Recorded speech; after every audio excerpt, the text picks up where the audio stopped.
Well, when you look at, say, Einstein, for instance, I've never fallen for Einstein's propaganda.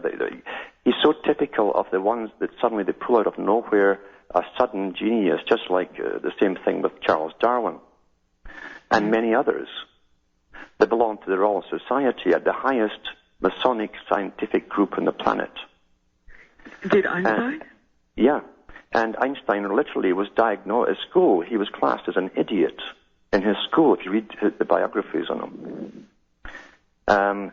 His teachers all said the guy couldn't learn anything. They were stunned when he suddenly, years later, he became a famous scientist. But his parents were well connected in Switzerland, and they got him a job in the patent office. And the reward, if you work in patent offices aren't there to protect people's patents. Patent offices are set up to steal people's patents for their masters. And because of the good job he did, they made him a famous scientist. C.P. Snow and other people who wrote books on him and interviewed Einstein many times said he never talked about science to people. He always talked politics, but it wasn't just politics. It was a globalized system he talked about that was to come. He referred to it himself in C.P. Snow's books as Zionism, the real meaning of Zionism, nothing to do with Israel. And so the high Masonic tradition, of course, they do call it Zionism. But hold on, and I'll come back with more after this break.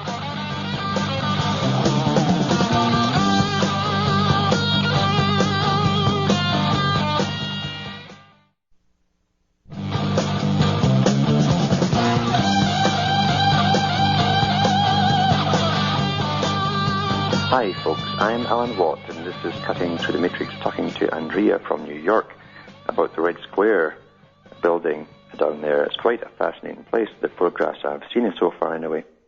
But yeah, they have Einstein's name on the roof. And you don't know who POPHA was, P-O-P-H-A? I haven't had time to go into that part of it yet. But I'm sure it'll be related to the same global type agenda.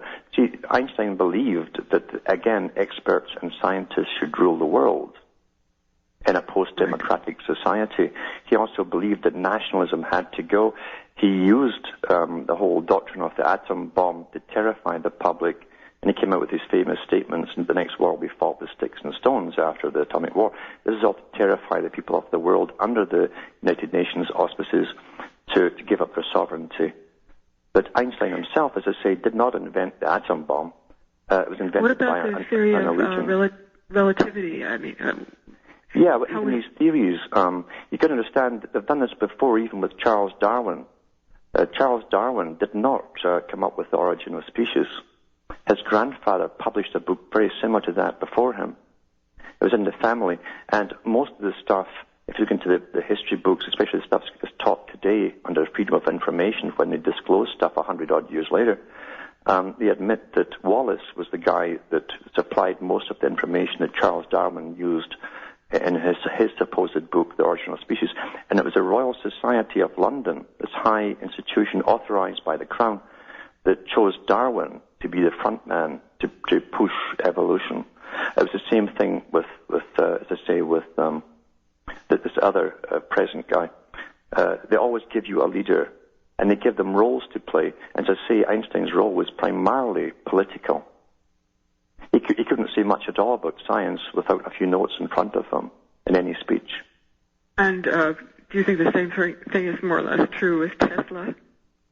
I'm pretty sure. The guy, Tesla did not, when you look at what he supposedly invented, he had to first invent different components to get the main invention working.